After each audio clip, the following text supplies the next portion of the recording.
Hi everyone, welcome back to another tutorial from Wake&Tech. Today in this episode, we will be learning how to turn off stranger line invitation in Bigo Live account using your mobile device. If you are getting random line invitations from people you don't know and it's getting pretty annoying, then this quick tutorial will help you disable them completely and keep your Bigo Live experience private and peaceful.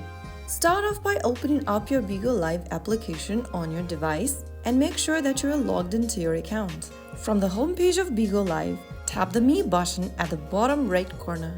From the Me menu, click on the gear icon at the top right corner. This will open up Settings. From Settings, tap on Privacy. Under Privacy, scroll down until you see Do Not Accept Strangers Line Invitation option.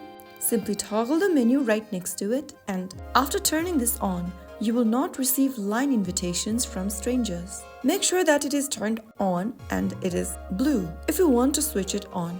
After you do this, only people you trust can send you invites. No more random pop-ups or unwanted requests. If you found the video helpful, don't forget to like, share, and subscribe to our channel. I will be back again in the next episode. Thanks for watching.